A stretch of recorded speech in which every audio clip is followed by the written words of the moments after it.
Eh bien le bonsoir, j'espère que vous allez bien. Je lance un petit peu plus tard que d'habitude, mais écoutez, on est là, donc c'est le principal.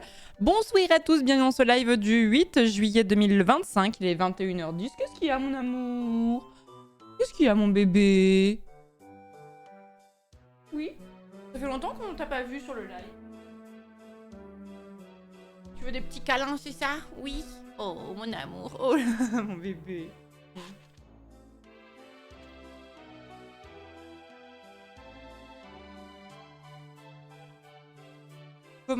Comment ne pas aimer les chiens en fait? Impossible. Comment ne pas les aimer? Oh mon amour.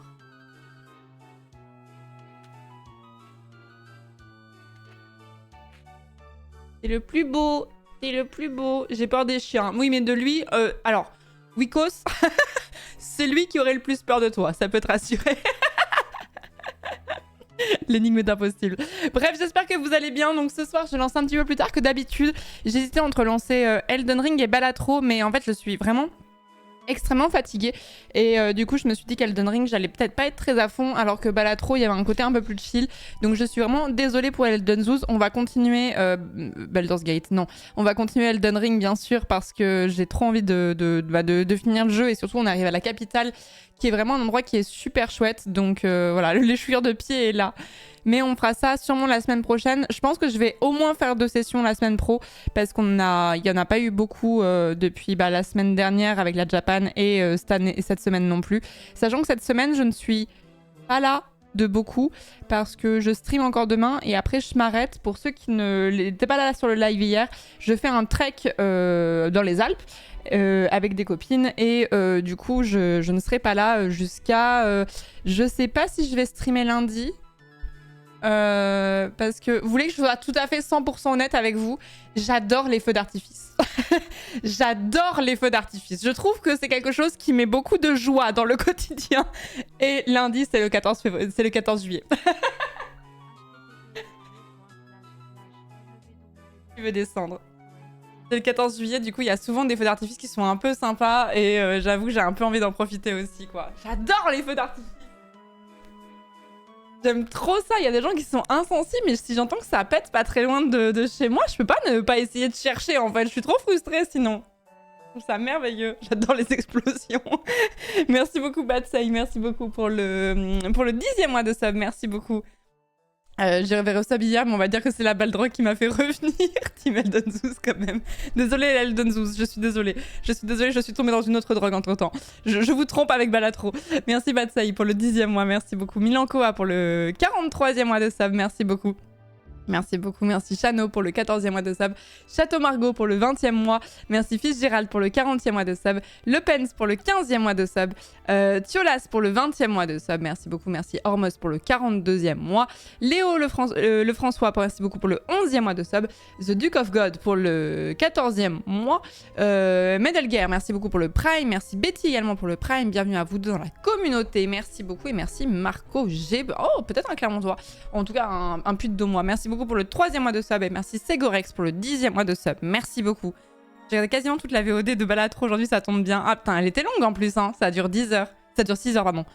Ça dure 6 heures. Mais oui, j'avais un petit peu envie de continuer. Par pure conscience professionnelle, bien sûr. En fait, non, j'avais pas envie de continuer. Ça me force. Ça me force. Excusez-moi, je reprends. Je suis sérieuse.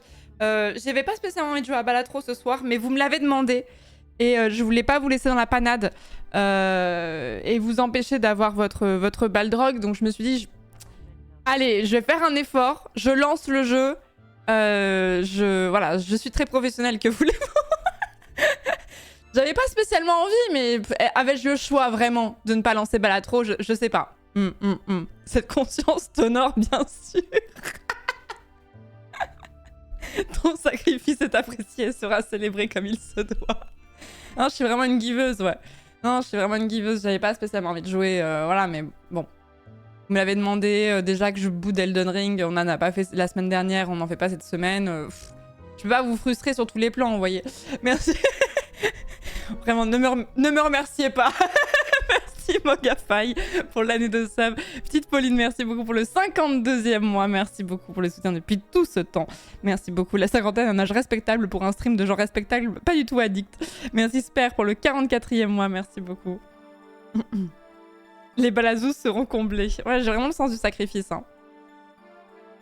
Il y a un secret à 100 heures de jeu, tu dois le voir par professionnalisme. Oh oui, j'y compte bien, j'y compte bien, j'y compte bien. Non, j'ai pas refait la couleur là, je peux plus me les voir, Simnico, mais c'est gentil. Ça fait trop longtemps que j'ai pas fait ma couleur de roux et je suis au stade où j'ai peur que la coiffeuse elle m'engueule en mode oh mais vous avez beaucoup trop attendu et de me sentir jugée. Terrible. Mais non, par contre ils sont... J'ai fait des soins à mon stade sur ça qui sont un peu différents. Merci beaucoup Sikual pour le Prime, merci beaucoup. Merci beaucoup. Tout dédié à notre seul plaisir personnel. Et oui, et oui. Je suis retombée de fou dans Balatro depuis ton dernier stream. Mais j'ai l'impression que vous êtes beaucoup à avoir succombé. C'est vraiment pas le premier message que je lis sur ce chat et dans mes DM Insta aussi. Vous êtes quand même... Oliver a fait... Il n'a pas vomi, mais il a juste fait le bruit. J'ai l'impression que vous êtes nombreux à être retombés dans la balle drogue, là. J'ai pas dit que t'as Balatro, tu arrêtes quand tu veux. Exactement, non, mais vraiment, je l'ai fait pour vous. Hein. Une influence qui influence. Bref, donc ce soir, nous allons papoter, mais rapidement, parce que comme j'ai lancé le live un petit peu tard par rapport à d'habitude, je vais essayer de passer sur le jeu un peu plus vite, on y croit. Allez, on y croit. Et demain, nous ferons la découverte. Demain, je suis en stream sponsor avec PlayStation. Donc, je suis à la fois sur le stream de PlayStation et le flux sera le même ici également. Et je vais faire la découverte d'un jeu du catalogue PS Plus. Et dedans, il y aura Another Crab's Treasure, qui est un Souls-like que je voulais faire depuis un petit moment, où on incarne un crabe et il y a beaucoup de combats et tout ça. Il y aura des sondages sur la chaîne pour lancer des contraintes que vous choisirez pendant le let's play. Et puis voilà. Et suivant à quel point le jeu nous plaît, il y a des chances qu'on le fasse en entier parce que c'est un petit jeu qui fait... une quinzaine, une vingtaine d'heures, suivant à quel point tu veux aller loin, à quel point tu vas vite et tout ça. Et du coup, je me dis, c'est l'histoire de 3-4 streams en vrai. Et du coup, ça me tente bien, sachant qu'il était sorti en avril 2024. Première moitié de 2024 en tout cas. Et que j'avais grave envie de le faire à sa sortie. Donc, c'est vraiment l'occasion, quoi. C'est vraiment l'occasion. Chaîne de PlayStation FR, les sondages. Je crois que c'est les deux. Je me souviens plus. Attendez, j'ai un doute là-dessus. On verra demain au pire. On verra demain. Merci beaucoup Matt pour le 11e mois de sub. Merci beaucoup, c'est gentil. 15-20 heures, donc mini 30 heures pour toi. Et je vous lis. J'aimerais tester la baladrogue parce que j'ai trop aimé sur ton stream et j'ai peur de pas aimer juste moi en jouant. Bah alors pour moi, Balatro, c'est typiquement... Autant il y a des jeux où tu peux aimer regarder, je sais pas, du Elden Ring par exemple, et ne pas avoir envie d'y jouer. Autant Balatro... je suis en train d'ouvrir mon imperméable. Dites-moi de le fermer. Tu veux quelle drogue? Autant Balatro, je trouve que c'est vraiment un jeu où si t'aimes le regarder, tu vas aimer y jouer. Parce que c'est pas un jeu qui requiert de la patience. Enfin, si, mais c'est pas le même genre de patience que sur un Souls-like. Vous voyez ce que je veux dire? C'est pour ça que je suis assez étonnée du nombre de gens qui aiment regarder du Isaac, mais qui ne jouent pas à Isaac. Parce que pour moi, c'est pareil. Si t'aimes regarder du Isaac, tu aimeras jouer à Isaac. Mais bon.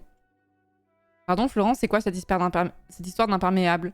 Vous avez pas la vision du mec qui ouvre son imperméable et il a plein de petites drogues différentes? Parce que je fais souvent cette référence et peut-être que vous l'avez pas depuis le début. L'imperméable de drogue, là. Vraiment, t'as tous les petits cachets. Le mec, il te vend tout. Il a tout. Il est tout nu aussi. Non, non, je suis pas toute nue. Donc, moi, je me vois un peu comme ça en tant que streameuse. Je l'ai avec les montres parce que je suis vieux. Il y a aussi des pervers en impair, mais je suis pervers en impair. Je ne suis pas une perverse, je cherche juste à vous faire succomber à la drogue. Rien à voir. Ça va, ils ok.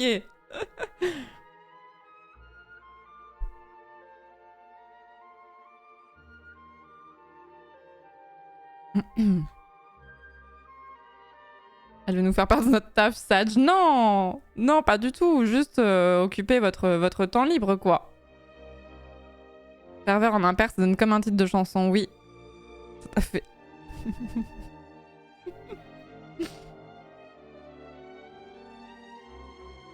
Un petit père. Oh oui, ça va mon bébé. Donc demain, un Overcraft Treasure que je pense, si ça nous plaît vraiment de fou, on continuera sûrement la semaine prochaine. Mais comme je disais en début de live, je ne suis pas là jusqu'à la toute fin de la semaine. Je prends quelques jours pour partir en trek, en rando. Je suis trop hype. J'ai un peu la trouille aussi parce que j'ai l'impression de ne pas avoir le niveau physiquement. Mais bon, écoutez, on verra. Je suis avec des gens sympas qui vont m'attendre, donc voilà. Mais je vais prendre un grand bol d'air frais et de déconnexion, bien sûr. Hein. Bien sûr, j'ai passé un temps fou tout à l'heure à regarder des itinéraires de rando, notamment sur TikTok et tout ça. Il y avait des paysages où je me dis, mais comment on peut ne pas aimer la montagne? C'est scandaleux, quoi. Enfin, je veux dire, l'opposition plage versus montagne, je trouve qu'il y a tellement pas match, en fait. On aura des petites photos sur Instagram. Oui, je vous posterai des trucs, ça va dépendre d'à quel point j'ai du réseau, mais je vous posterai sûrement quelques petits trucs. Ouais, souvent en rando. Alors moi, quand je suis très chiante en rando, je prends beaucoup de photos. Je prends beaucoup de photos. Je suis. Je trouve que tout est tellement magnifique que je vais m'en souvenir pour toujours, quoi. Juste un hommage, en fait.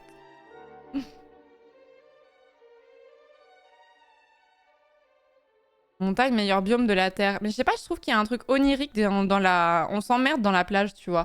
Alors que la montagne, il y a vraiment un truc onirique. T'as l'impression qu'il y a des grandes aventures qui vont se tramer, quoi. Attendez, si je tape Pyrénées, c'est tout de suite un banger, quoi. En plus, ce qui est fou, ce qui est trop bien, c'est que t'as pas besoin de... Avec le pays dans lequel on vit, t'as pas besoin de partir loin pour voir ce genre de paysages. On dirait des paysages slovènes, mais en fait, pas du tout. Regardez, ça c'est... Alors je sais pas où est-ce que c'est dans les Pyrénées, je sais pas exactement quels pics sont représentés et tout, mais... Ah, ok. Bah, Just Booding, là, la capture. Voilà. Regarde, enfin c'est... extraordinaire. Comment ne pas être red in love, en fait? Oh là là.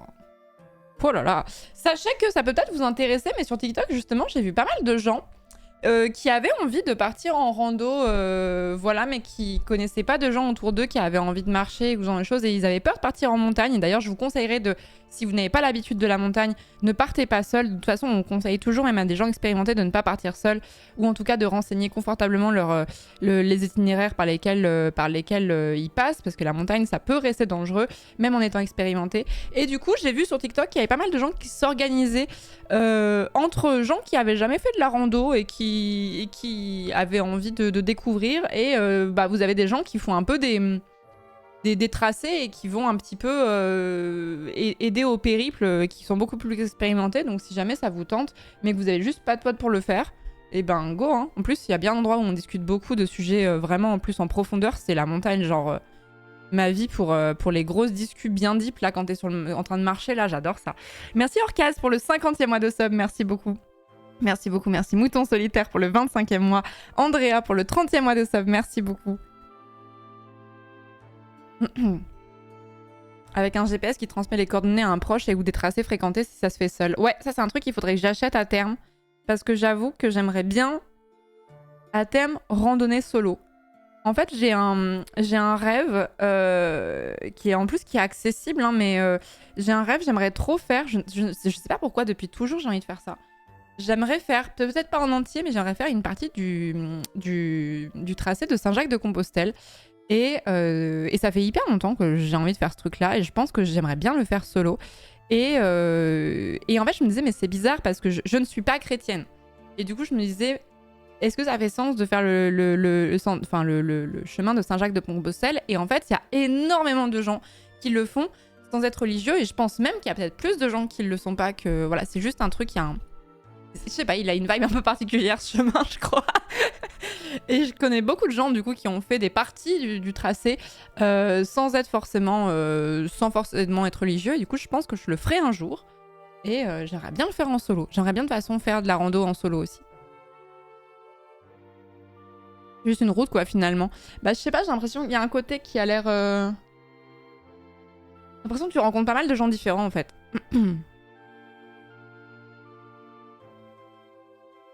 En vrai, si tu veux le faire, tu le fais. MDR, il y a pas de mal. Oui, mais enfin, je vous parle d'un moment où, quand j'avais une vingtaine d'années, je me disais, bah non, c'est peut-être un truc qui est un petit peu...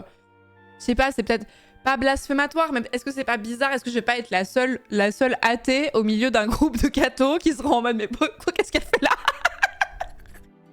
Et quand j'avais une vingtaine d'années, j'ai compris qu'il y avait plein de gens qui faisaient ce chemin-là sans forcément être catho, donc ils ok quoi. Ils ok. Je viens regarder le stream par conscience professionnelle, je ne suis pas du tout en train de rejouer à Balatro depuis le dernier stream, vous voyez? Je vous ai vraiment fait tomber quoi. Chaque point de passage, tu dois sortir une croix, sinon tu passes pas. Non mais voilà, après je sais pas si Dieu existe, mais si jamais j'ai fait Saint-Jacques-de-Compostelle, j'espère qu'il en prendra compte quoi. On sait jamais, mettons toutes les chances de notre côté. Mais bref, ouais, faudrait que j'achète un jour un signal GPS à terme pour pouvoir randonner solo, ouais. De toute façon, le voyage solo, c'est un truc qui m'attire de fou parce que c'est un truc que je voulais faire, j'en ai déjà parlé sur cette chaîne, mais quand j'ai pété un plomb pendant mes études, pendant ma 4e année d'études supérieures, je m'étais dit que j'allais faire un voyage à l'autre bout du monde solo. Vraiment, j'étais le cliché sur pattes de la meuf qui veut partir loin pour pouvoir se ressourcer, mais en fait, elle se rend compte qu'elle veut juste fuir un truc. Le cliché sur pattes, bon bref.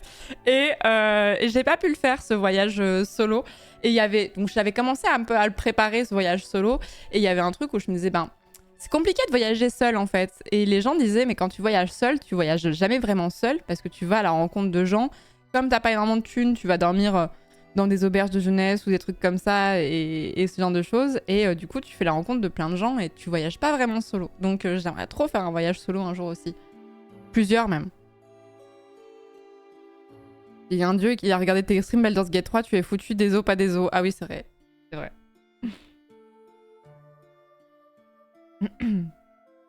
C'est vrai, c'est vrai.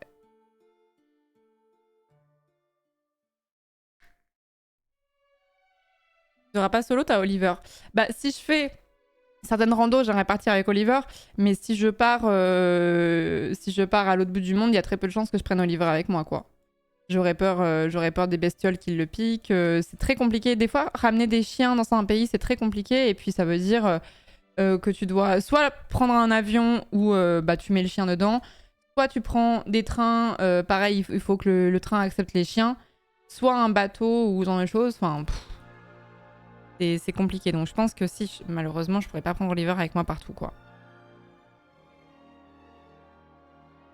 Il y a des périodes de quarantaine suivant les pays, ouais, ça dépend. Il faut se renseigner vraiment pays par pays.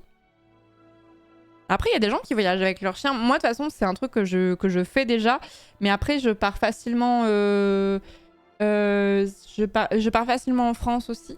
Donc, c'est plus facile. Mais quand on était partis aux États-Unis, il n'y avait pas Oliver avec nous, quoi. Bon, de toute façon, il serait mort sous le soleil de Las Vegas, là. Merci beaucoup, Aoseki, pour le 6e mois de sub. Merci beaucoup. C'est pas craignos de voyager seule en tant que femme. Ça dépend des pays, ça dépend. Il y avait un tips qu'on donnait beaucoup, que je lisais beaucoup sur les meufs qui étaient ce qu'on appelle les backpackeuses du coup. Aux backpackeuses qui faisaient un voyage autour du monde, c'était d'avoir une fausse alliance au cas où. Et en gros, que si jamais on te posait la question de où est-ce que tu allais, il fallait toujours dire que si jamais on était un petit peu... il fallait dire que tu rejoignais ton mari. J'ai appris des petits tips comme ça. En fait, le truc, c'est que c'est sûrement plus compliqué de voyager seule quand t'es une femme, c'est même une certitude. Mais il y a un truc où... Tu sais, il y a un moment où t'en as un peu ras le cul. Il y a tellement de choses que tu peux pas te permettre de faire et que t'as une espèce de crainte à l'idée parce que t'es une femme et que c'est potentiellement plus dangereux, où tu vas pas vivre dans une cage dorée toute ta vie. Donc en fait, je suis un peu en mode fuck off. Fuck off, il y en a ras le cul.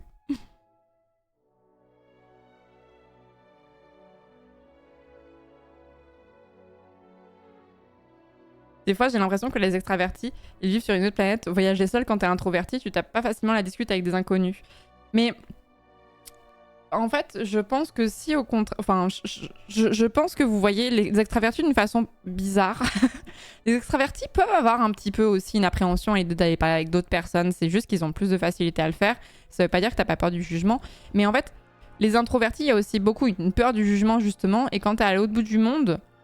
qui potentiellement tu vas jamais recroiser cette personne, je pense qu'il y a un côté où tu peux peut-être un peu expérimenter des choses que tu ferais peut-être pas en France, justement.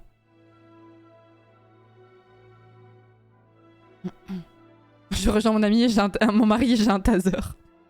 Je rejoins mon mari musclé, viril et armé.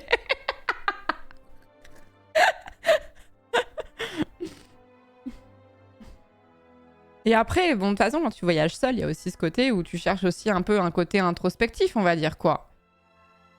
Donc, vous savez qu'il y a un truc qui est vraiment trop cliché. Vraiment, je suis vraiment une femme blanche d'une trentaine d'années. Vraiment, je suis le prototype originel.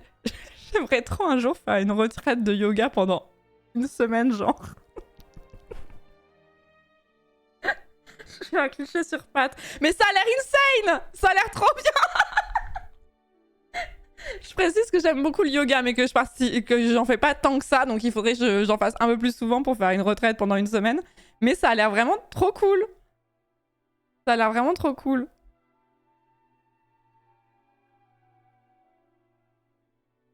On arrive à ce stade de la trentaine déjà, bah oui c'est ça, j'ai vraiment besoin de déconnecter de mon environnement de tous les jours avec mes enfants qui crient toute la journée. L'enfant en question.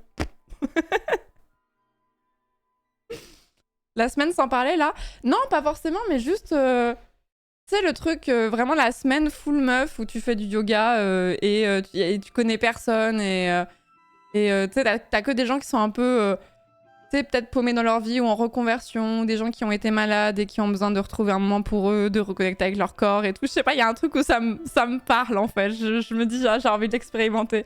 C'est un peu cliché, mais je sais pas, ça a l'air d'être une expérience un peu sympa aussi.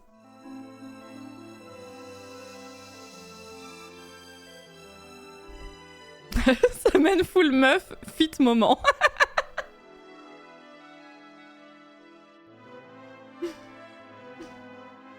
Mais non, la retraite silencieuse pendant une semaine, non, impossible, moi j'y arriverais pas. Hein. J'y arriverais pas. Mais écoutez, on aime des choses clichés dans la vie, on a envie de voir des choses clichés. Ce serait... voilà, il y a plein de choses clichés que j'ai envie de faire dans ma vie. J'ai envie de voir le Grand Canyon un jour, j'ai envie de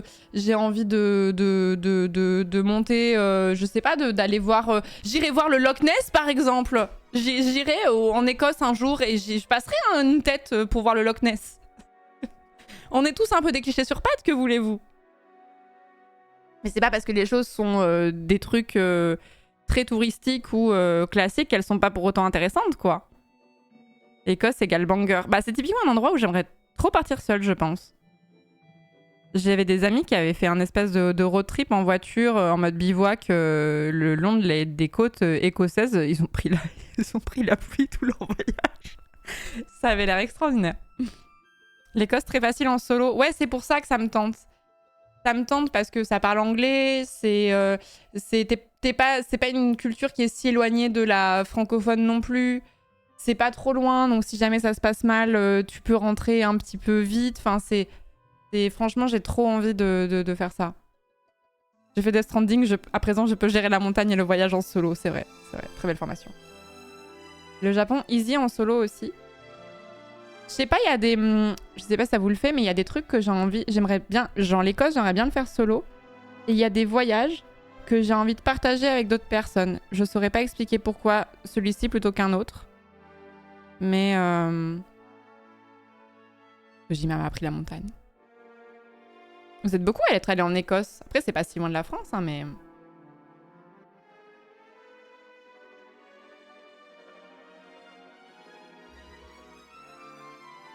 Le Japon, ça me ferait vraiment peur solo. J'aurais peur de ne pas m'en sortir. Et ce que disait Shell, hein, sans savoir lire au moins quelques panneaux, voilà, c'est ça. Parce que là, il y a vraiment ce côté où t'es quand même vraiment loin de ta culture française et j'aurais peur que ce soit un petit peu difficile. La barrière de la langue, tout seul, c'est vraiment pas évident, alors que quand t'es avec quelqu'un, tu peux un peu prendre le relais, tout ça, c'est un peu... Je sais pas.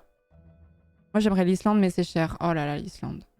L'Islande, je l'ai déjà raconté 1000 fois, hein, mais j'avais planifié un voyage en Islande il y a 2 ans. Ouais, c'est il y a 2 ans. 1 an ou 2 ans.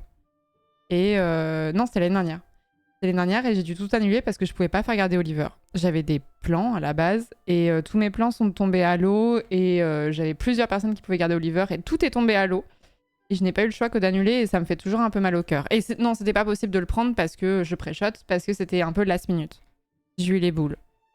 Mais bon, Ça ne veut pas dire que j'irai jamais. Ça ne veut pas dire que j'irai jamais, mais...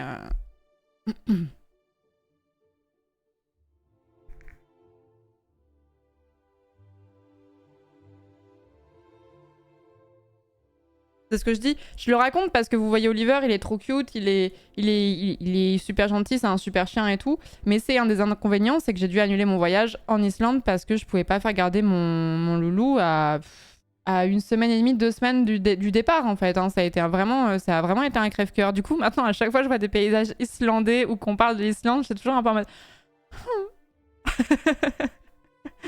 Pour voir les résurrections notamment. Non, je sais pas, l'Islande, c'est vraiment si je devais choisir, si on me dit tu peux aller que dans un endroit dans ta vie, là encore, et après tu ne peux plus sortir des frontières françaises, tu dois choisir un seul pays ou un seul endroit, je choisirais l'Islande. Pourquoi? Je sais pas. Il y a un truc un peu onirique dans l'Islande, je sais pas. Il y a un truc qui est... C'est vraiment pas le pays le plus original, hein, mais... Non, c'est même pas les températures, c'est les paysages que je trouve vraiment... Je sais pas, à chaque fois que je vois des paysages islandais, ça m'apporte une espèce de sérénité. Je saurais pas comment dire. Alors le problème, c'est que quand tu tapes paysage en Islande sur Google, tu vois plein de photos qui sont retouchées, qui font un petit peu fake. Du genre... je sais pas, quand je vois ce paysage là avec les cascades, je suis en mode c'est extraordinaire. C'est juste extraordinaire. Mais quand je vois celle-ci, c'est trop beau, mais pourquoi avoir retouché comme ça? La pose longue sur l'eau, ça fait un peu fake. Vous voyez, les photos font un peu fake. Mais bon, ça par contre, c'est des trucs que tu peux potentiellement voir en vrai, quoi.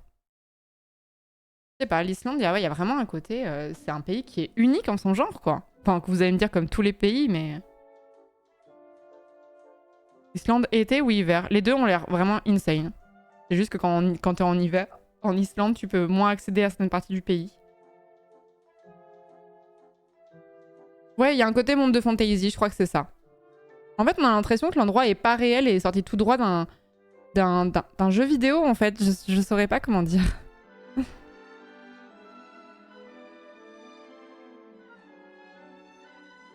Bonjour, connaissez-vous le Canada? Le Canada, ça m'attire de fou, c'est dans ma liste. Hein. Dans ma liste, hein, c'est l'un des... Si je devais faire une tier list des pays dans lesquels je veux le plus aller, tout en haut, il y aurait l'Islande, sûrement la Nouvelle-Zélande, sûrement enfin, c'est sûr, le Canada. Le Canada, j'aimerais trop aller au Québec, j'aimerais trop aller en Virginie, en Colombie-Britannique aussi. Et le Canada, c'est trop cliché, mais j'aimerais trop y aller en automne, quoi.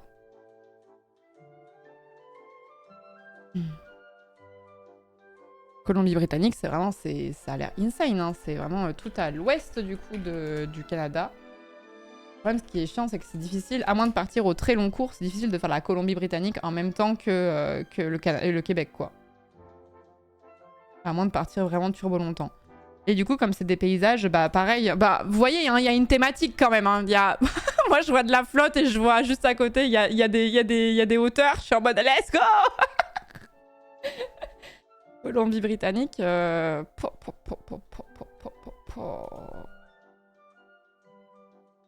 Extraordinaire, hein.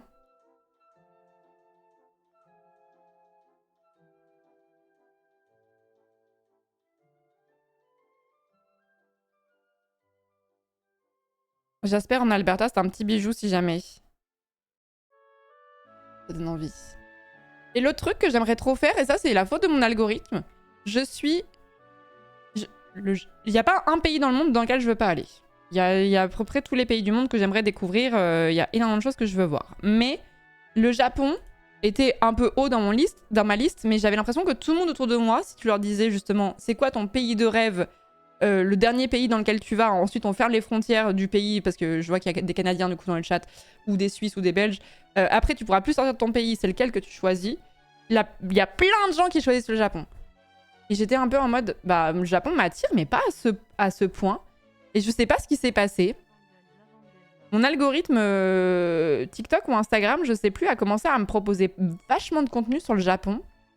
Et ça m'a vraiment hypé. J'aime bien la culture nippone, mais je suis pas aussi fan. Genre, j'ai pas grandi dans les mangas de fou, dans les animés, ce genre de choses. Je sais qu'il y a pas besoin de ça pour aimer le Japon, hein, mais Ça me faisait pas autant rêver que plein de gens. Et là, j'avoue que ça me donne vraiment, vraiment, vraiment envie. Mais si je vais au Japon, ce serait aussi beaucoup pour faire de la rando. Parce qu'il y a des randos au Japon. Je savais pas qu'on appelait ça les Alpes japonaises. Mais en vrai, quand tu vois les Alpes japonaises, t'as vraiment l'impression d'être dans les Alpes françaises, effectivement. Il a l'air d'y avoir des choses de fou, quoi. Genre rando sur le Fuji. Pas forcément le Fuji, peut-être, mais pas forcément celui-ci à tout prix, mais...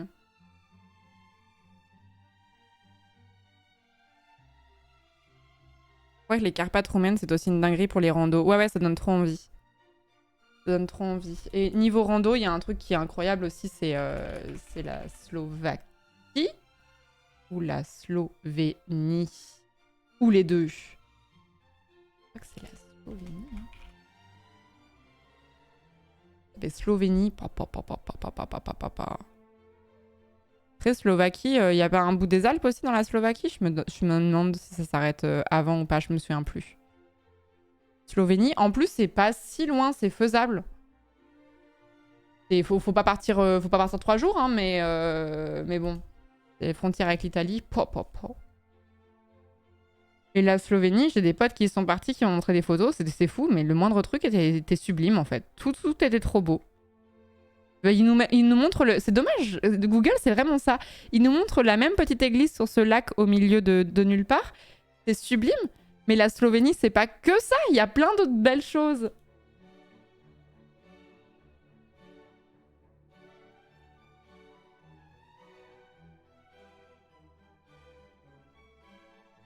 Désolée, un mec grandi dans la chaîne des puits, ça m'a matrixé. Hein. Ça fait que ces paysages, c'est ce que je cherche tout le temps. Hein. La terre du milieu. Pour avoir vécu en Slovaquie, trop stylé. Il y a des trucs cool pour la rando, notamment les Tatras. Ok. Bon, déjà, je pense que je vais un petit peu écumer les Alpes et les Pyrénées et même le Jura et même le Massif central avant de partir à l'étranger faire de la rando, mais à terme... L'ensemble des Balkans, en vrai, la Bosnie-Herzégovine, c'est magnifique. Non, mais tout m'attire. C'est peu connu, la Slovénie est le deuxième plus petit pays du monde, après le Vatican. Il n'y a que ce lac avec la petite église. Très bonne blague. Très bonne blague.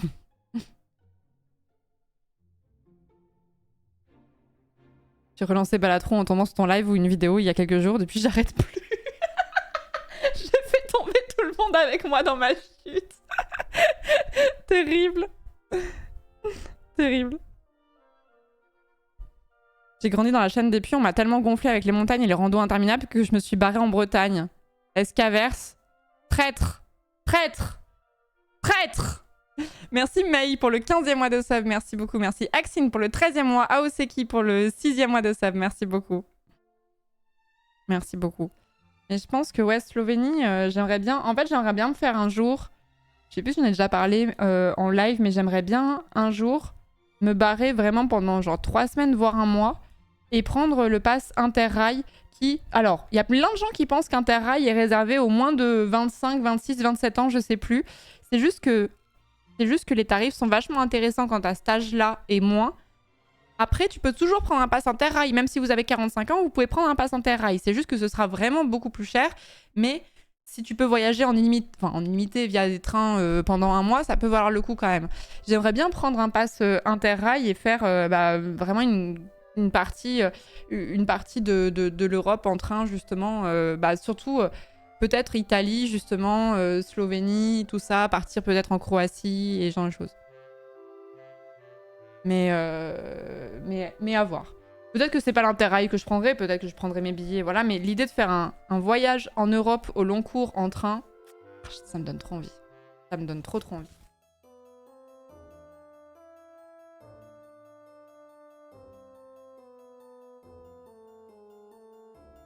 Tu vas en Slovénie, va sur le blog Slovénie Secrète. C'est un Français installé là-bas qui a fait ça. Il y a des meilleurs conseils ever. Tout est expliqué, c'est gratuit. Putain, mais... En fait, c'est... Des fois, je me dis qu'il faudrait que je raconte moins de choses en live. Bon, là, on raconte pas des choses... On parle d'envie de voyage. C'est pas des choses qui sont extrêmement personnelles. Mais en fait, c'est qu'à chaque fois que je vous parle, il y a toujours des gens, avec le monde qu'on brasse, il y a toujours des gens qui ont des super conseils à nous donner. Et ça régale. ça régale. Merci beaucoup pour la ref. J'ai lu à haute voix parce qu'il y a peut-être des gens que ça va intéresser. Comme la Slovénie est pas si loin de la France et que je suis pas sûre que ce soit un pays qui soit extrêmement cher. Je me pose la question.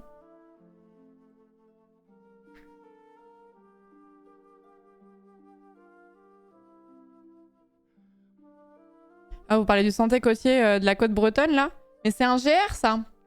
Il y a un GR, je sais plus combien, le combienième c'est, mais il y a un GR qui fait toute la côte bretonne, justement. Le GR34, voilà, c'est ça. Je rêve de le faire aussi un jour. Je me demande le dénivelé de combien il est, parce qu'elle est longue, le GR34, mais bon, la Bretagne, c'est pas... C'est pas ce qu'il y a de plus haut, sans vouloir vous faire offense. C'est quoi un GR? GR, c'est grande randonnée. C'est des sentiers de grande randonnée qui sont très bien balisés en général. La plus connue, parce que l'une des plus difficiles, c'est le GR20 qui se trouve en Corse, mais vous avez plein d'autres GR, notamment, bah là, on parle du GR34 qui fait le tour, c'est vraiment un paquet de bornes, hein, qui fait le tour de la côte bretonne. Là, je vous montre le tracé. J'aimerais trop le faire un jour, mais c'est une rando que tu fais en combien de temps, ça? 2000 km! Ouais, je pense qu'on va faire des bouts de GR34 et qu'on fera jamais le GR34 en entier, parce que 2000 km, t'as le temps de repasser à Decathlon pour changer de chaussures 3 fois, quoi.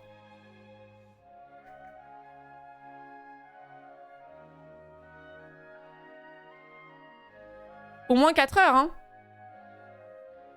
Un mois? Non, même un mois, c'est pas assez pour faire autant de bornes. Ça fait beaucoup de bornes, ouais. En plus, j'adore la Bretagne. Je connais vraiment très bien la Bretagne parce que j'y suis beaucoup partie en vacances. 5 jours, 90 km, c'est quand même un rythme pas dégueu. Après, ça dépend vraiment du dénivelé, mais... C'est beau, la Bretagne.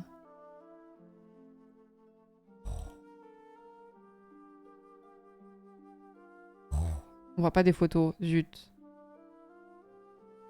L'île de Bréa, j'y étais allée, j'aime trop l'île de Bréa. J'adore.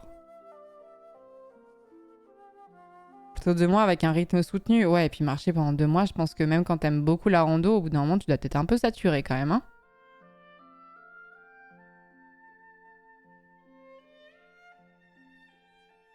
Un petit peu saturé.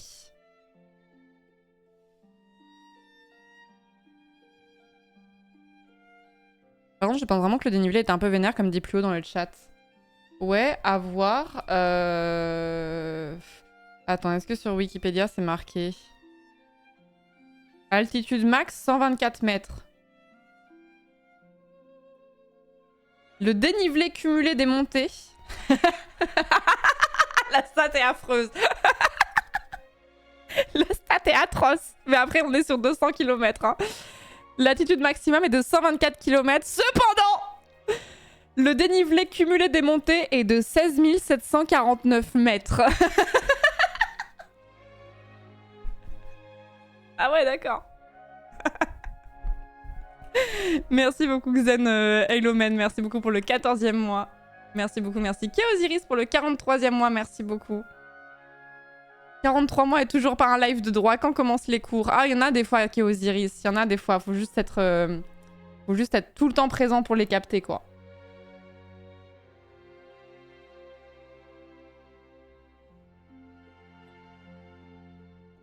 Le record, il y a quelqu'un qui est parti. Ils ont pas mis l'année d'ailleurs. Il l'a fait en entier en 18 jours et 22 heures. Et tard.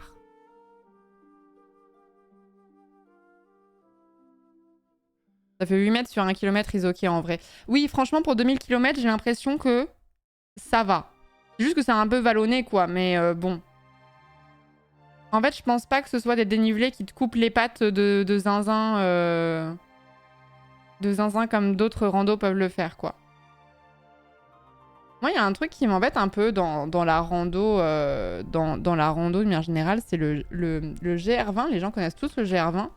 Et t'as plein de gens qui veulent faire le GR20 parce que c'est réputé pour être l'un des plus difficiles.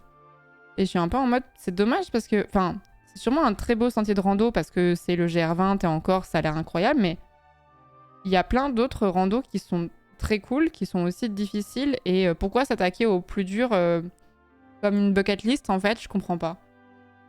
J'aimerais bien un jour faire le GR20, mais c'est vraiment pas le truc que je ferais en premier, quoi. GR20 qui traverse la Corse comme ça, du coup, qui est vraiment le plus connu des GR, donc des sentiers de grande randonnée. Traverse vraiment les Alpes de part et d'autre. Le GR20 est restreint d'accès maintenant. Ouais, j'ai peur que le chemin soit tellement, tellement pratiqué que ce soit abîmé de fou, ouais.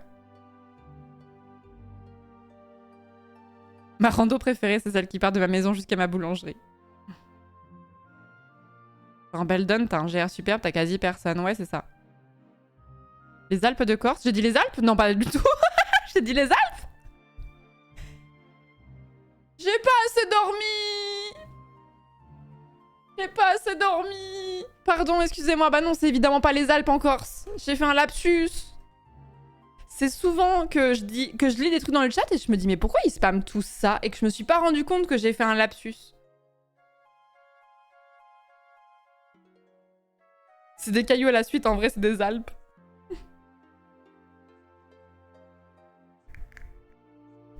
C'est la même orogénèse, c'est valide géologiquement. Bon, bah, c'est bon alors. Il faudrait demander à la personne qui était géologue, là, dont on avait fait la review du bureau. Mais j'ai oublié son pseudo. Je me demande si c'était pas Joan ou quelqu'un comme ça. Parce que j'ai découpé la VOD il y a pas longtemps et c'était le premier bureau. Et il y avait des cartes partout de géologie.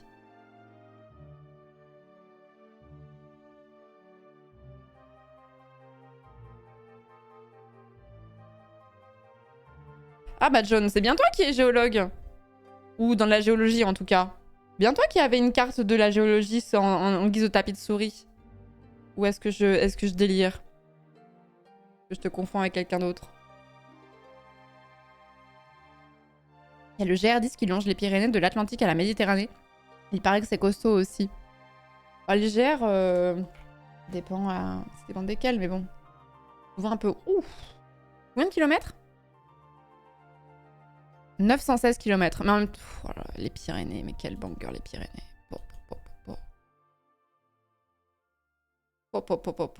Et là, je pense que le dénivelé, il doit être, ça doit être autre chose là encore là. 916 km. Ils mettent pas, c'est marrant qu'ils mettent pas sur le tracé le nombre de dénivelés au total. Très bon. Est-ce que le nombre de dénivelés au total, ça fait sens? Oh là là, les Pyrénées, mesdames et messieurs, les Pyrénées.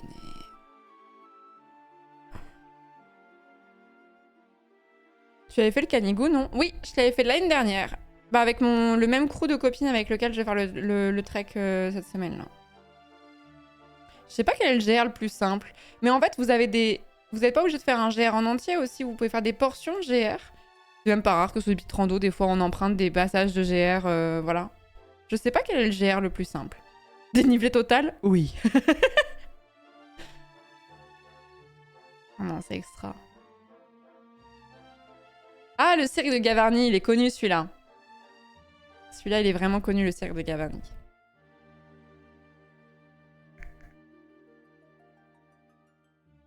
Voilà.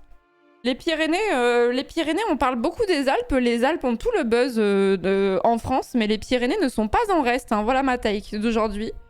Je vous le dis, les Pyrénées ne sont vraiment pas en reste. Les Pyrénées, très sous-cotées. Très sous-cotées. Je reviens de l'escalade. Ah, Chroma! Eh bah écoute. Chroma, je suis obligée de te dire qu'on est reparti.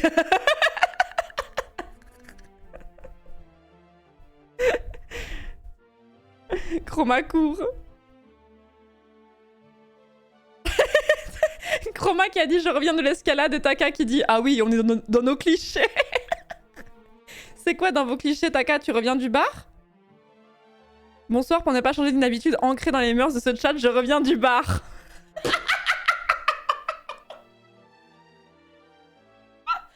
Lys, est-ce que tu reviens de la salle?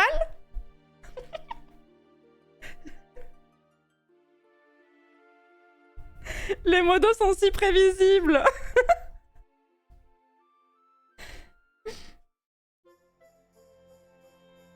En vrai, j'accepte ce stéréotype avec joie.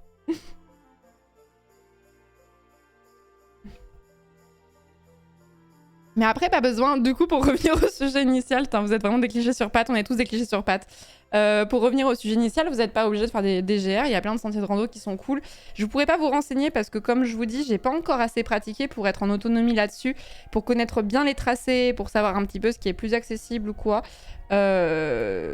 Globalement, franchement, si vous n'avez pas l'habitude de randonner, en vrai, je dirais même que les Alpes et les Pyrénées, c'est peut-être pas l'idéal, dans le sens où... partir au hasard, vraiment au hasard total, en Auvergne, faire une petite rando dans la chaîne des Puys, moins de dénivelé, mais très sympa.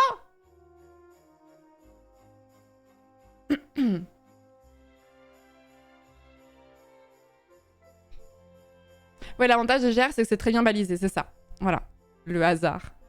Il n'y a rien en Auvergne, non? Je vais vous casser la gueule. Je vais vous casser la gueule. Non, mais ça, c'est vous, ça. En fait, on a des volcans en France, métropolitaine, et vous les boudez, en fait. Vous refusez de voir notre particularité à nous, Auvergnats, en fait. Ça me rend dingue.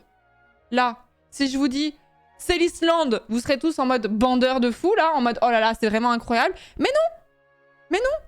C'est juste à côté de Clermont-Ferrand. Du coup, vous faites la gueule, en fait. Alors qu'il y a ça! Alors qu'il y a ça! Un bon vieux petit Puy-de-Dôme, là!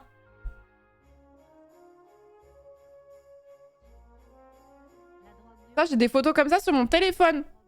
Non retouchées. J'ai les mêmes photos sur mon téléphone. Un escalier. Ah, c'est pas rare sur certains sentiers de rando. Des fois, tu as des chemins qui sont plus... comme ils sont plus pratiqués par le public, tu vas avoir certains escaliers et tout ça. Ça dépend à quel point c'est sauvage et tout, mais puis, enfin, t'as un escalier dans cet endroit-là, ouais.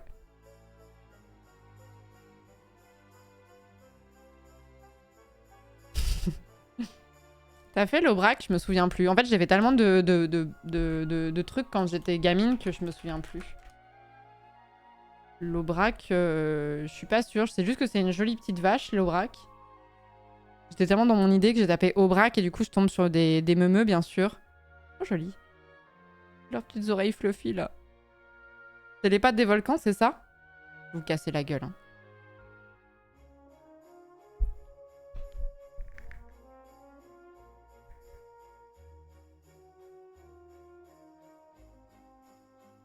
Mais vraiment, je connais pas les Vosges et je connais pas le Jura. Mais vous avez quand même plein de randos qui sont hyper cool en Auvergne et qui sont peut-être un peu moins vénères que les Alpes et les Pyrénées. Après, ça dépend de ce que vous faites. Moi, je me souviens d'avoir bien chié en faisant le puits de Sancy une fois. Putain. Après, il faisait très très chaud. Il faisait vraiment particulièrement chaud. Et le puits de Sancy, justement, regardez, vous étiez en mode « Ah, OMG, il y a des escaliers. » Ouais, il y a des passages où c'est un peu plus... Où c'est un petit peu plus... Il y a un peu plus l'empreinte de l'homme, mais c'est pas comme ça tout le long. Hein. Très sympa le puits de Sancy.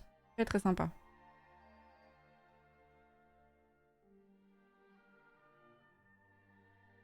Le Jura, c'est trop joli. Ouais, ça m'attire de fou le Jura aussi. Hein.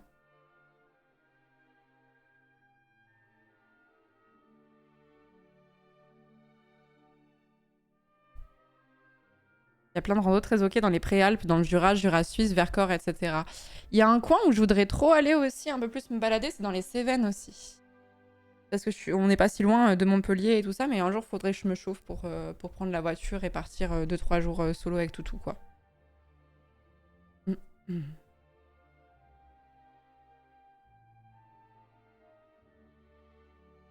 Le seul truc que je vous conseillerais, que si jamais vous avez jamais fait de rando, c'est de prévoir, en fait, comme n'importe quel sport, au risque d'être un peu frustré sur la fin et de vous dire « Ah, j'aurais pu faire plus », plutôt que de vous dire « Allez, je pars sur un sentier, c'est marqué 5 heures, il y a un dénivelé positif de je ne sais combien, vas-y, on se la tente. » Parce que si vous vous rendez compte que vous n'avez pas la condition physique pour le faire, vous allez passer un mauvais moment et vous n'aurez jamais envie de le refaire. Donc, commencez de chill.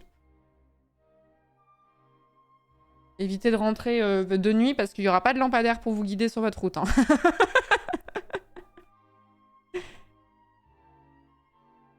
Le rando du col de la Couillotte me manque. Le nom est drôle. Le col de la Couillotte? Le col de la Couillotte. Ah ouais, c'est vraiment un mot que t'as pas utilisé au hasard, ça existe vraiment. Hein.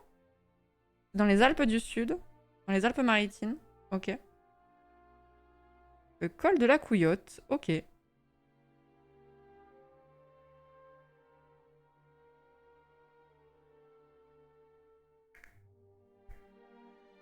Pour les Clermontois, les gorges de la Monne, c'est sympa et à la fraîche à 20 minutes. Ça, c'est typiquement un truc que j'ai dû faire et je me souviens plus. Tu sais, c'est le problème, des fois, tu connais mieux d'autres régions que la tienne parce que t'as fait plein de... Oui, je l'ai fait. Y a plein de trucs que t'as fait quand t'étais gamin et t'en avais rien à foutre du nom d'où t'étais. T'en avais rien à foutre, donc... Ah oui. Eh oui, très, très joli. Mais oui, je l'ai fait, ça me dit un truc.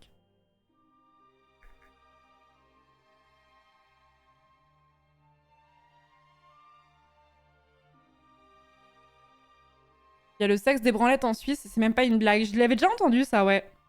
Je vais peut-être pas le taper sur YouTube, sur Google, par contre, mais... Dans les Alpes, j'ai vu un panneau « Notre-Dame des Gorges, j'ai bouffé, j'ai 4 ans d'âge mental ».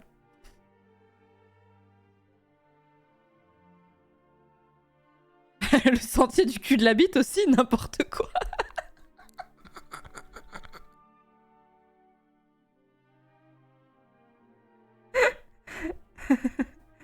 Ah, Notre-Dame de la Gorge, c'est pire. Oh là là, oui, j'avoue. Foutaise.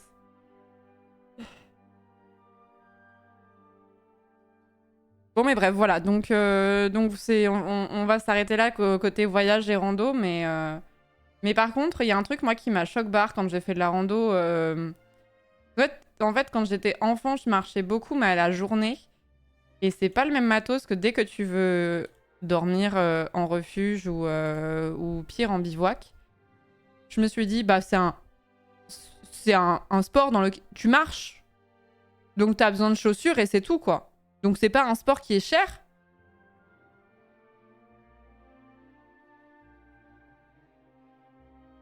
Ah ah. Quelle erreur.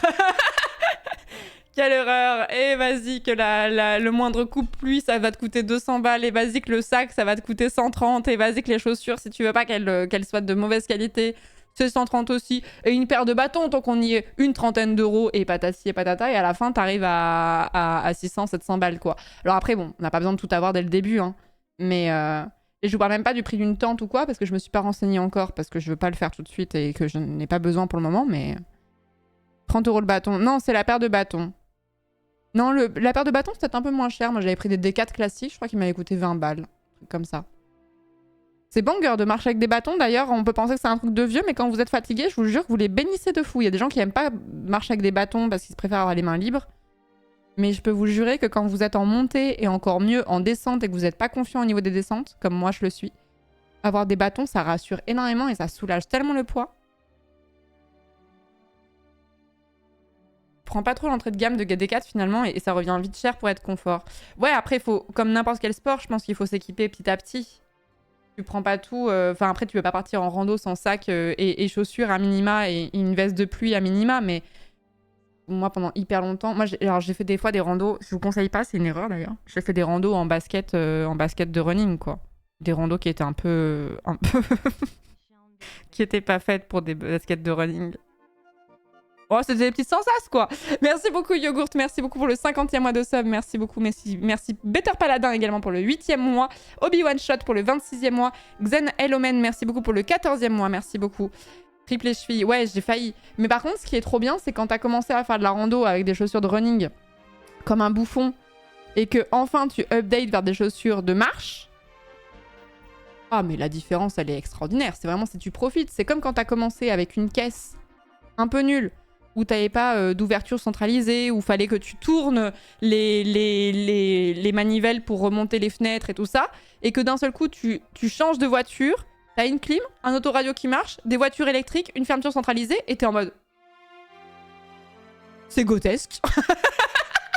T'as même pas un radar de recul ou quoi, hein, mais juste l'update déjà est vraiment extraordinaire.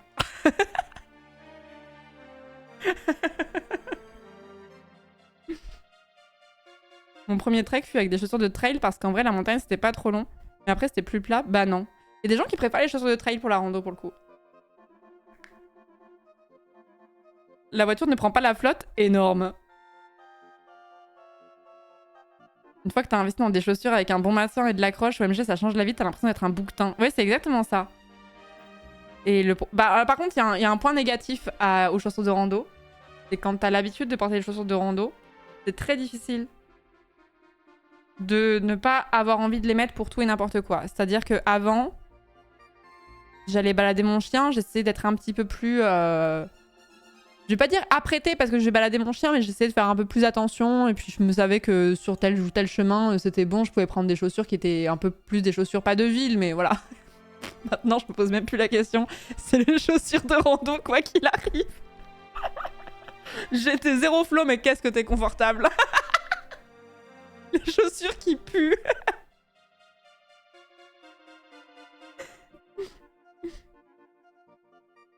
C'est trop confortable. Les chaussures de rando molletonnées restent pendant le sexe. Marcher avec des chaussures faites pour marcher, ça change tout. C'est le problème. Mais oui, c'est ça. C'est là où tu te rends compte à quel point nos chaussures ne sont pas du tout... C'est bête à dire, mais conçues pour la marche, même en ville, même... Ça a vraiment été pensé pour. T'as tellement, en fait, ce qui me fascine sur les chaussures de rando, c'est le grip que tu as. Alors que maintenant, la plupart des chaussures, il y a un espèce de... Par contre, tu vas glisser sur n'importe quel pavé à tout moment, quoi.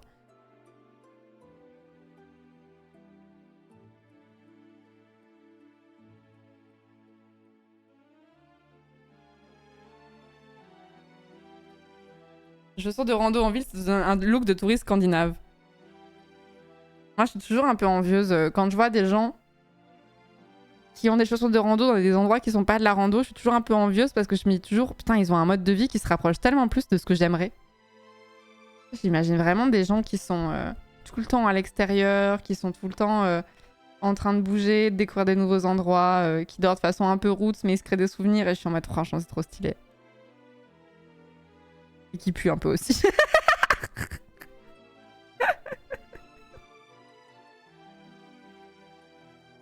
C'est vrai que l'autre jour, je sais pas comment dire, l'autre jour j'étais à côté de quelqu'un justement dans le train qui avait un sac de rando. Il avait un petit chien d'ailleurs avec lui qui devait randonner, c'était trop mignon.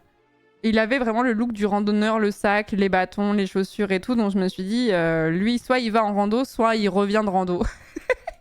Je me suis assise à côté de lui, il revenait de rando, je pense. Et en fait, je sais pas comment expliquer. Les randonneurs, moi y compris,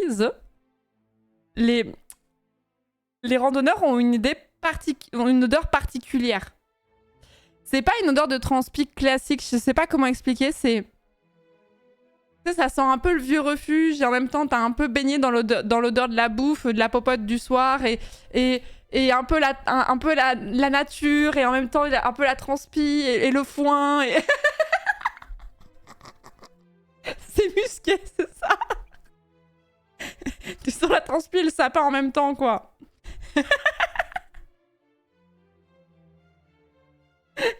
sais pas, c'est vraiment personne qui randonne a vraiment une odeur particulière, quoi. Le foin, elle a dit. Et le vieux cul.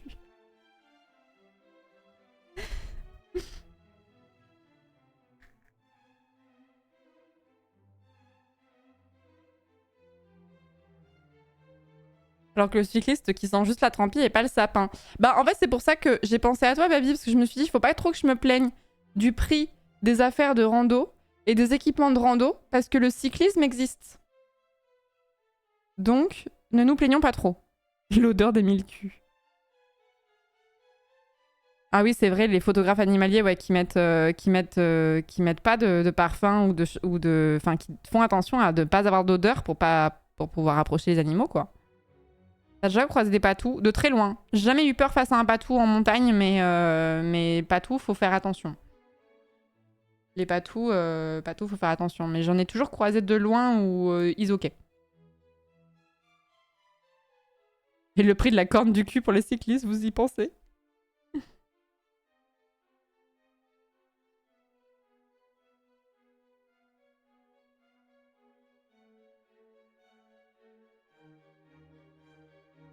L'excuse de fou, j'étais à la recherche d'une galinette cendrée, donc pas de douche.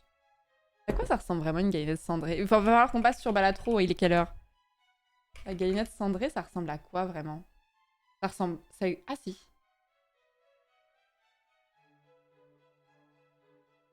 Alors attends, je fais attention aux photos que je montre parce que les galinettes cendrées, on va tomber sur quelques galinettes cendrées qui sont décédées. J'ai pas envie de vous montrer ça. Ouais, c'est un gros pigeon quoi. Les zoologistes en PLS. Tu vois une galinette normale? Ça existe vraiment? Bah je sais pas, c'est la question que je me suis posée. Est-ce que ça existe vraiment la galinette cendrée ou pas? On n'a pas un zoologiste là dans le chat là?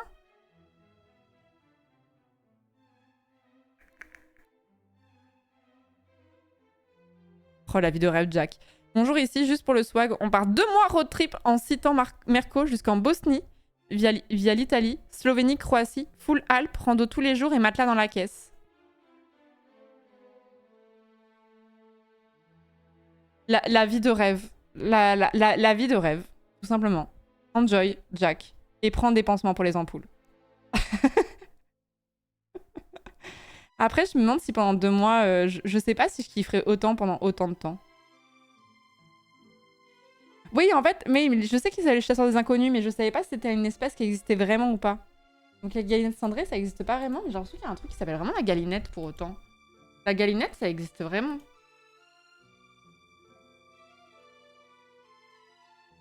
Ah non, en Provence, une galinette ou galinette est une petite poule. Ah oui, non, la galinette cendrée est une espèce fictive. Ça n'existe vraiment pas. Ah, je pensais que ça existait vraiment pour le coup. J'avais la ref, hein, mais je pensais que ça existait vraiment. V'là l'odeur, mais v'là les souvenirs.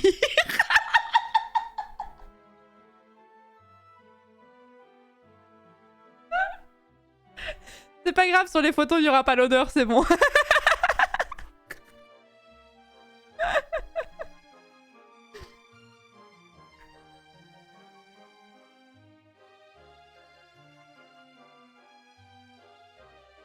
Un peu comme au ski finalement. Bah au ski après tu dors confort le soir donc tu te douches tous les jours quoi. Quand tu fais de la rando c'est pas forcément le cas. Merci beaucoup Octaï pour le prime, merci beaucoup. On collait mais on était heureux. Au meilleur souvenir de la Bosnie, l'odeur des pieds de Bernard.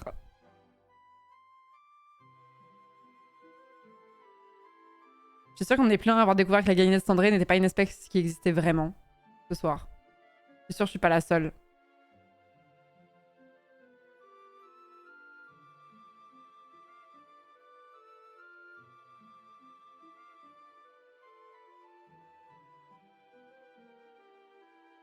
Et des odeurs qui vont être remontées des PTSD. Bah, typiquement, l'odeur qui m'avait fait sentir MV, là, l'odeur du... ah, putain, j'ai oublié ce que c'était. Le hareng, là, le hareng en conserve, ou je sais plus quoi, là. Le surströmming, là. Cette odeur, je l'oublierai jamais, hein. On dirait que j'overreact sur l'extrait quand je sens le surströmming, mais je vous jure que je n'overreacte pas, hein. Ça m'a projeté en arrière tellement c'était fort, quoi. C'est l'odeur la plus... En plus, je saurais même pas comment la décrire. C'est vraiment, c'est un concentré de tout ce qui est atroce. Excellent clip cependant, ouais. J'étais en train de chercher. Tu as déjà chassé le Dahu? Non, ça va. Et Gaëlle Cendré, vous allez m'avoir, mais pas sur le Dahu. Commande. Par contre, j'y ai cru quand j'avais 6-7 ans et qu'on m'a expliqué l'histoire du Dahu, j'y ai cru pour de vrai. Mais j'avais 6-7 ans, j'avais le droit.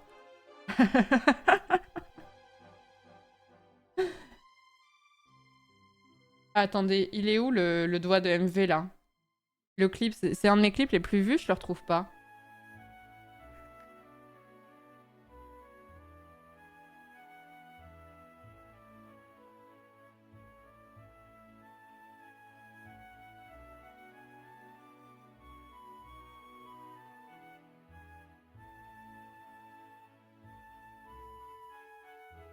C'est Kenny qui a décrit l'odeur des mille culs. Non, c'était MV qui avait dit ça. On ne dirait pas que je mets que j'ai mis mon doigt dans 1000 culs. C'est ça qu'il dit.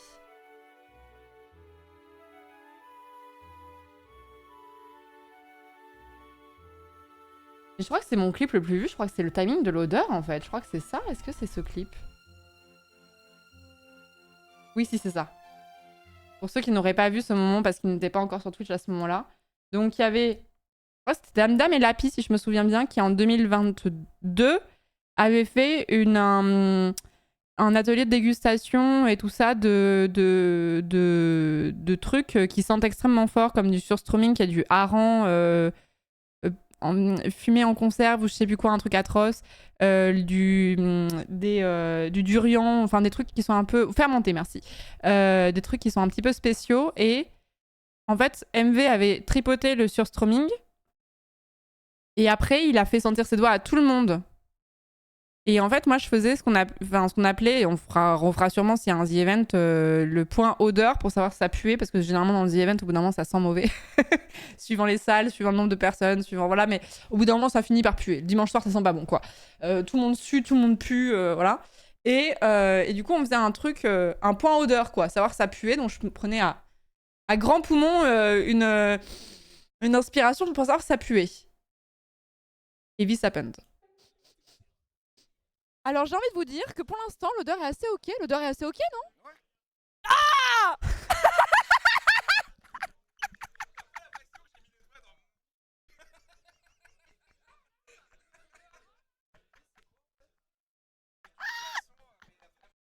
Je précise que je ne l'avais pas vu arriver, bien sûr. Oust. Et je me souviens qu'il dit on dirait pas que j'ai mis mon doigt dans 1000 culs, mais on n'entend pas au micro.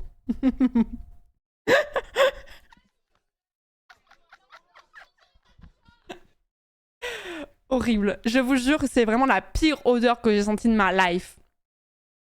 L'odeur vraiment atroce. Et en plus, elle est restée dans mes narines pendant un moment. En fait, je mets un petit temps de lag, le temps de sentir, tellement ça... C'est comme si ça avait sursaturé mes capteurs d'un seul coup. Le cri est sincère. Ah, le cri était vraiment très sincère.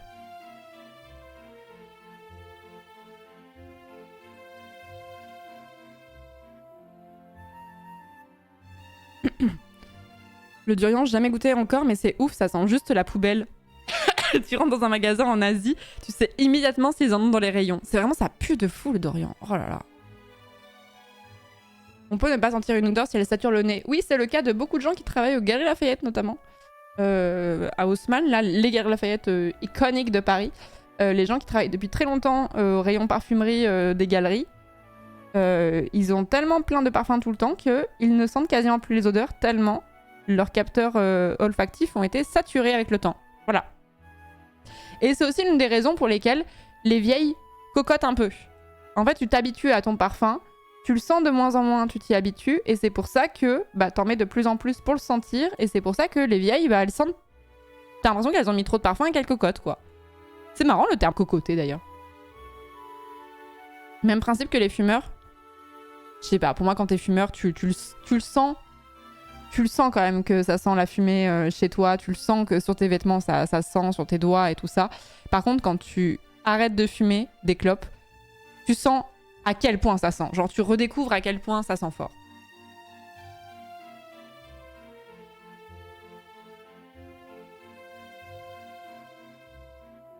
Moi, c'est vraiment le truc qui m'a le plus choqué quand j'ai arrêté de fumer. C'est que maintenant, la moindre personne qui s'allume une clope devant moi, je trouve que ça sent si fort. Même quand j'étais fumeuse, je trouvais que ça sentait fort. Mais quand j'ai arrêté de fumer des clopes, je me suis dit, waouh, ça sent si fort. Bon, on passe sur Balatro. Parce que sinon, vous allez dépérir, là. J'ai senti une grande perturbation dans la force, comme si des milliers de neurones et de capteurs olfactifs criaient soudainement de terreur et étaient soudainement réduits au silence.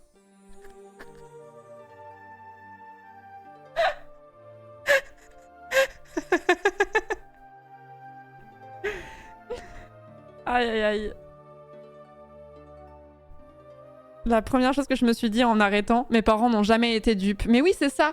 C'est qu'en fait, quand vous pensez que vous êtes ado et que vous êtes en train de... Vos parents, ils savent pas que vous fumez. Mais quel mytho, mais quel mensonge, mais quel déni collectif. Mais impossible de ne pas savoir quelqu'un qui a vraiment impossible de camoufler une odeur d'un fumeur. Même si t'as fumé il y a des heures, même si t'as mis même si t'as pris un chewing-gum, même impossible. Impossible. Impossible. C'est vraiment, c'est... Il faut changer de vêtements, se doucher, se laver les dents et se laver les cheveux. Si t'as les cheveux longs, c'est foutu. Hein. Mes parents qui étaient anciens fumeurs et moi qui étais persuadée qu'ils n'avaient pas capté, naïf que j'étais.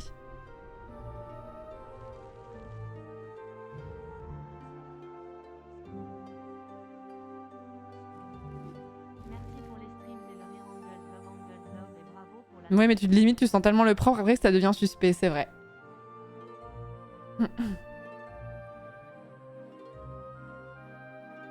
Nos fakes, mon frère avait réussi à nous camoufler pendant qu'il avait commencé à fumer quand il était au lycée. Bah, je sais pas comment il a fait. Pendant 1 an? Faut puer un peu, mais pas la vieille clope, quoi. Ou alors, sinon, ce que vous faites, c'est que vous êtes fumeur, vous voulez le cacher à quelqu'un, vous fumez, et ensuite, vous mangez du surströmming, et vous étalez un peu de surströmming sur les avant-bras ou quelque chose comme ça, et là, on sentira peut-être plus l'odeur de la clope. Voilà. C'est mon tips. Petite rando après la clope pour sentir les pieds à la place.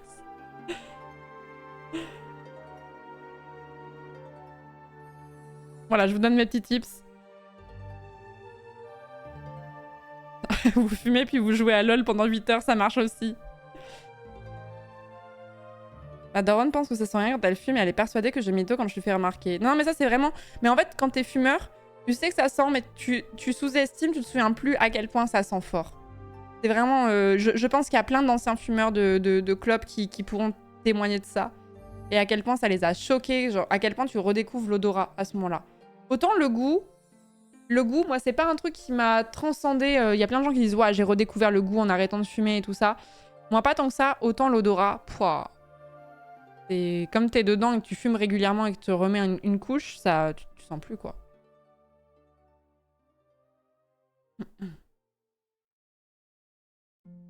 Ancien fumeur ici, je comprends même pas comment je supportais ça à l'époque. Ouais. Et alors, le truc qui me fume le plus, sans mauvais jeu de mots, c'est les gens qui fument à l'intérieur. Et sans ouvrir les fenêtres et tout, je ne sais pas comment ils font. Ça, même quand j'étais fumeuse, c'était un truc que je faisais pas. Je me mettais à la fenêtre, voir quand j'avais une terrasse et tout, je sortais dehors, même quand il pleuvait, vraiment. En fait, je me disais, c'est ma punition. Et si je sors pas dehors sur la terrasse, c'est que je mérite pas de fumer cette clope. Ce qui, par jour de grand vent et de grande pluie, m'a évité d'en fumer quelques-unes qui n'étaient pas nécessaires, tu vois. Mais je pense que notre génération, autant la génération de nos parents et de nos grands-parents fumaient beaucoup à l'intérieur sans fenêtre, mais que l'interdiction de fumer dans les lieux publics, type restaurant, cinéma et tout, ça a beaucoup aidé à ce qu'on trouve que enfin, même les fumeurs autour de moi fument à l'extérieur maintenant, quoi.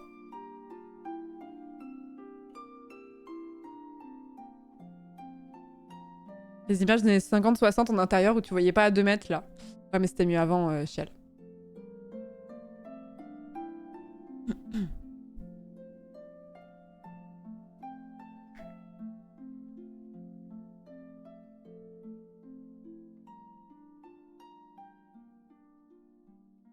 Oh là là, je me suis retrouvée coincée en bagnole avec mes 2 darons qui fumaient à la chaîne. Fenêtre fermée en février, une horreur. Oh là là. Ouais, je crois. Ils viennent d'intérieur fumer dans certains lieux publics extérieurs. Donc, je crois, ouais. Je crois avoir vu passer ça.